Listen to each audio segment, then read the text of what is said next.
This story was originally published in 2014. We're revisiting it today upon the announcement that the artistic director is leaving Celine. At Phoebe Philos Celine, boundary-breaking fashion is secondary to the meaning behind the clothes. Invisible. That is what Phoebe Philos' clothes for Celine make you feel. Not romantic, like Valentino. Or dark and edgy, like Saint Laurent. Simply invisible. A woman in a perfectly cut shirt and a pair of pants. And, oh, what a relief. Because we are busy. We work. We wipe our children's mouths with the backs of our hands as we rush out the door. We don't have time to consider whether our prints match or our buttons align. To try on different outfits each morning, like so many different personalities. To fuss and preen. That seems silly, somehow weak. Despite Philos' many best efforts, there is a Celine uniform, large, slouchy trousers, a collarless shirt, flats, a tuxedo jacket preferably in navy, black, or cream. The clothes are quiet and not meant to make a statement. And so you look invisible. Able to be viewed for more than your surface appearance. This is power dressing. The idea that quiet fashion now conveys power is ironic, given that for years that spot has been defined by bright colors, broad shoulders, wide lapels, cinched waistlines, caricatures of exaggerated severity. Since Philo took over as creative director of Celine 6 years ago, she has consistently designed collections that have changed the course of fashion, steering women toward a more classic and practical way of dressing. There are many designers who make beautifully constructed clothes of the highest quality, Philo among them. But her specialness lies in synthesizing how women want to dress with how they actually live their lives. And how we want to see ourselves: sophisticated, knowledgeable, not victimized by fashion. Increasingly, comfort is the ultimate commodification of luxury.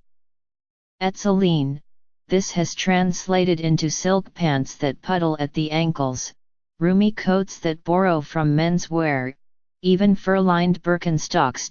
More concerned with the subtraction of details than with their addition, Philo is often labeled a minimalist. But that couldn't be further from the truth. Open a wool coat, and the seams are lined in rubber. Notice how a cashmere sweater is knit so densely that it hangs away from the body. The main criticism against Celine is that the clothes are too expensive. For that, we now have Zara. Yet as subtle as the Celine code is, each season there are giveaways that are recognizable to those in the know, such as a longer sleeve or a topcoat without a closure. Things look accidental but are actually entirely purposeful. Adding to the Celine mystique is the designer herself. For anyone who follows fashion, it's impossible to think of the French house without first thinking of Philo. She's the best advertisement for the brand. A mother of 3 who quit the top position at Chloe, in part to spend time with her new daughter, then famously refused to relocate her family from London to Paris when she got the Celine job. She has firmly prioritized what matters most. Her intentionally mousy hair and no makeup are the mark of a woman who relies on more than looks to get her way. And she rarely talks to the press, preferring that her collections speak for themselves, which, of course, is its own brilliant marketing tool.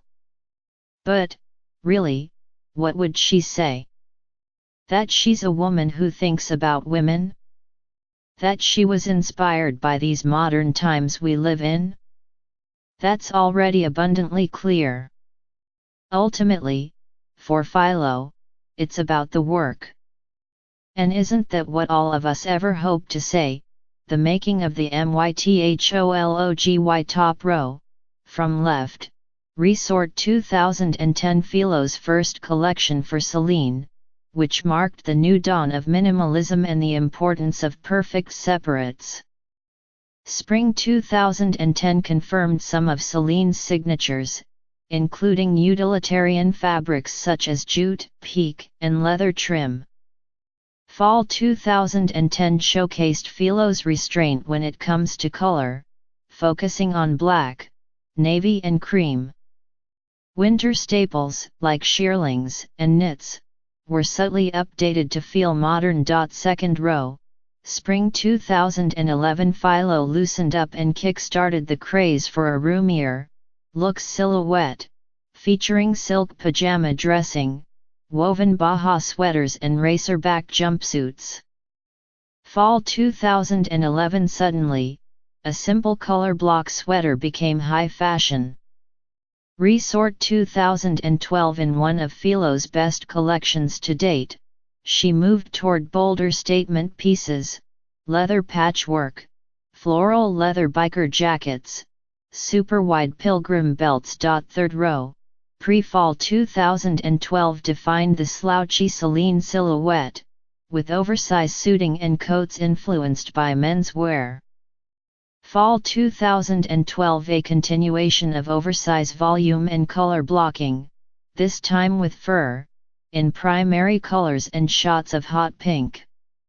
Spring 2013 Philos' nod to the 90s, done with a deconstructed ease, ankle grazing dresses with raw edges, pants that pooled on the floor and the now ubiquitous fur Birkenstocks. Bottom row, Fall 2013 Celine's season of cozy. Philo created the idea of comfort as the ultimate luxury. Dresses were knotted in the front for a bundled effect, fabrics were nubby, bags were cuddled like water bottles. Resort 2014 Philo continued to challenge the fashion calendar and designed seasonless clothes, showcasing Celine's trademark fur coats alongside linen canvas cargo pants.